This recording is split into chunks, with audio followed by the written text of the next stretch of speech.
Everybody, welcome back to Wiki Sports and welcome back to Power Play. We're joined, as always, by Chris Uminski. Chris, it's been a minute. How you been? I'm doing really good, Brian. How are you doing? Doing quite well. Excited to talk about some hockey. Well, excited to talk about half of the topics that we're going to be talking about in the hockey world. We're back. The season is nearly here. We got some fun Bruins news to talk about before we talk about less fun stuff. So what's going on in Boston? So there's going into this season, there's going to be a lot of new things going on. So first, we already talked about no more Patrice Bergeron. He Very is sad. He is in the land of retirement. So is David Krejci. But with Krejci and Bergeron gone, now we need a new captain and a new assistant. And as of the date is September 21st. Happy Earth, Wind, and Fire Day. And as of yesterday, we have a captain. Yes. Who is it? Who we got? Our captain is the man, the myth, the legend, the rat, Brad Marchand. Yeah. So deserving pick here. Oh yeah. I think so. I think if you ask Bruins fans, it was always clear that Brad Marchand was going to be the next guy. You ask, who else would we have picked? Maybe Charlie McAvoy, but Brad Marchand's been with the team the longest now. He's the vet. But I'm sure if you ask other fans of other teams, they're all scratching their heads. Why is this guy a captain? So, yeah, I mean, he's been here since 2008. So that's a decade and a half. That's crazy. I feel like. In any sport, let alone a sport like hockey, to say one, healthy for 15 years and good enough, and then two, not to, get traded or sign with another team. So what's the gripe that all these other fans have with Marchand? Brad Marchand might possibly be the most hated player in hockey. What? And I actually think it's the reason that I love him. Brad Marchand, for anybody who's been following hockey for a long time, or even just like Boston sports, anybody who's been following the Bruins, Brad Marchand, especially in his younger days, had a bit of a reputation. I referred to him as a rat earlier. Mm-hmm. He's known for getting under the skin of players. He's known for his very aggressive play style. And just opposing fans and opposing players hate him. He made the news about 4 years ago, I think. Now it was the pre-COVID season, where I don't know if you remember hearing about this, Brian, but he had a habit of look up the date of when this happened. Yeah, he used to lick players. Yes, he did. Which they made a new rule in the NHL just because of this. This is one of those, this sign exists because somebody got sued. Not something anyone in the league office ever thought they'd have to say don't lick people, but here we are. Brad Marchand did it 2018. He was out there licking people. That's right. So that is the new captain of the Boston Bruins. I'm here for it. Brad Marchand is my favorite player. If I was at my house right now, you'd see his jersey up behind me. Yeah. But I'm very excited. I think he's going to be a great leader on this team. Yeah, I think most Boston fans are very excited for this. He's very beloved here, and it's definitely one of those cases where it's I get why other fans don't like him. I'm not going to defend everything he's done, but if he's on your team, you love him. Oh, yeah. Nobody's saying it's okay to lick players. Nobody's saying it's okay to slew foot people. But that's all in the past. That's the old Brad. Right. That's before he got the C. Yeah, and people hate Brad Marchand for the same exact reasons that I hate Evander Kane and Tom Wilson. Yeah. And, fans of the teams that those players play for presumably like them. Well, one of Yeah, them. exactly. All right. So who we got for assistant? Has that one been announced yet? So the new assistants are David Pasternak. That's not a shock. And Charlie McAvoy is keeping his A. All right. Love that. So Both very big pieces of the organization. And yeah, how do you feel about these? Well, obviously, I'm happy. One new one. I'm happy. One of those two guys is going to be the next captain. It's up in the air, I think, which one it would be. But where I'm not going to cross that bridge until I come to it a few years from now. Right, of course. All right. Well, anything else on the Bruins before we head over to a bizarre story? So I guess my last bit on the Bruins is I'm wicked excited for the season. The first preseason game is on Sunday. Let's go. I'm excited to see how they're going to go into this season. I'm hoping that we can repeat the same kind of regular season success that we had last year and maybe hopefully keep that going into the playoffs. Yes, that would be very nice. Yeah, it'd be nice. Oh, man. All right. I don't even know where to start with this, Chris. Just take it away. This is one of the weirdest things I've ever heard of. So let's set the scene here. So we're in Columbus, Ohio. The Columbus Blue Jackets have just hired a brand new coach. Although not brand new, he's been around the league a while, and that's Mike Babcock. He is a legendary coach in the NHL. He's been around forever. He coached the Leafs for a long time, which I don't know what that says, but he just got hired this offseason to be the coach of the Columbus Blue Jackets. All right, so seems good. Exciting times. You get a new coach. And Mike Babcock, that's a great hire. That's a fantastic hire.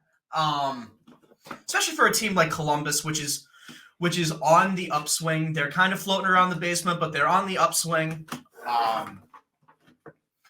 The problem with Mike Babcock, and I know this exists in other sports too, football might be the most prominent example of old coaches who are very set in their ways and don't like to change things.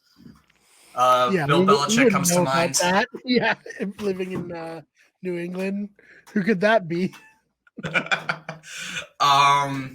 mean the greatest GM in the NFL, Bill Belichick? Right. So I guess as sort of a litmus test to help, this is the logic that he claims. To get to know his players better, especially new guys, he was taking their phones and literally going through everything. Not just pictures, not just social media, but like text messages, emails, all this. He would take a player's phone and he's just, I'm going to go through this. And while these players, I don't have names for the players, but they're just sitting there like, this guy's going through all of like my personal shit. Yeah. It's so crazy. I read in one of the articles you shared with me, he invited a player over for lunch, took his phone, went through it, and then made the player leave without even giving him lunch. What a psycho. What the hell? Yeah, so I guess with that particular story, the first thing I want to know is what did Mike Babcock see on this player's phone? Yeah. Which would have been like, get out of my house now. I don't know. But I guess to me, that matters less than the fact that this is beyond just like, I want to get to know you better. Can I see your phone? This is, I'm your boss. I'm your boss. I decide if you have a job or not. Give me your phone. Let me go through all of your private things. I feel very vindicated right now because a few years ago there was a Madden game mode. I think it was called Face of the Franchise, where you play a quarterback and you do a meeting, and it was with the former Dolphins coach Brian Flores. You do a meeting and he asked for your phone. And you have to say like yes or no. And I was like, no, I'm not gonna give someone my phone in real life. I wouldn't do this. And it made me feel bad. It was like, wow, you wouldn't give your potential coach your phone. It was like, no, what? Right. It's insane. And this And really happened in real life. yeah, and like I'm at my job right now. I'm in my office. My boss is standing about 10 feet away from me outside my door. And I'm going in knowing that he's standing right there. I would never let him go through my phone. No, you Not that there's anything bad on my phone, but that's just like, you don't do that. No. But because of all of this, getting back to business, Mike Babcock now has the distinction of being the only coach in NHL history to be fired before coaching a single game. Yeah, I think honestly it's deserved though. Like, Oh, you can't, yeah, 100%. this is just terrible vibes off the rip. I think he's never going to coach in the NHL again. And I think for him, it's probably time for retirement anyway. Right. Yeah. Yeah, I agree. Oh man. Just what a weird story, Chris. Yeah, it's again like this feels like something that I would have heard coming out of the NFL. This seems like something that like Bill Belichick or Pete Carroll might have done. Mm-hmm. Yeah, it's just so weird. And who did they hire anyone yet to replace him, or like what are they gonna do? I don't know. Let me take a look. I'd be very surprised if they did. What a bad spot for Columbus to be in, where like you said, the Bruins' first preseason game is Sunday. I'm sure the Blue Jackets have their first preseason game soon as well. And now they don't have a coach. Yep, Sunday. Yeah, Sunday against the Penguins. So great. Yep. So that's not great for them. They're probably gonna have like one of their assistants. I'd be like their acting head coach, I guess. I'm trying to think of like who is out there right now that needs a job. Yeah. Joel Kenville. Joel Kenville needs a job. Maybe it'll be him. I don't know. This is just nope. It won't be. It won't be. That's another guy that's been blacklisted. Oh right. Yeah, I can't think of who else would coach that team off the top of my head right now. Yeah. Oh boy. Yeah. Well, anything else from this situation you wanted to bring up? I think we kind of. Nope. I think we've got the gist of it. Yeah, definitely. All right. Well, other than that, Chris, where can they find you online? Well, until they officially start charging people, I am on Twitter, but I think probably the easiest place to find me these days is going to be on TikTok. That's at Chris Ubinski. I'm going to be getting all of my fantastic hockey opinions all season. See me live react to games when I'm able to watch them. That's always a good time. Yeah, so go follow Chris there. Oh man, yeah. Twitter is going to start charging people apparently, like you said. Terrible, horrible idea. I hope they won't make me delete my account if I don't pay, but if so, I guess it's going down in flames after 16 years because I am not paying money to be on there. It's like every time I open Twitter, like in video games, it's just like 1 HP of damage. That's how I feel. Yeah. Like every time I open Twitter, I get like hit with like 1 HP of damage. I don't need to be paying for that. Yeah, and yet somehow Elon Musk is a billionaire. Hey, yeah, I don't know. I don't get it. Oh, man. All right, well, other than that, you can find the channel on Twitter for now at Wicked Sport. It's on Instagram, Wicked Sports, and on TikTok, Wicked Sports. Stay out for the channel for almost daily sports videos. And other than that, thank you so much for listening. And Chris, thank you so much for your time. Thank you. And I've got some stuff coming up, too, for the Bruins Centennial. I got some things planned. Very exciting. So, other than that, we will see you in the next one. Yes.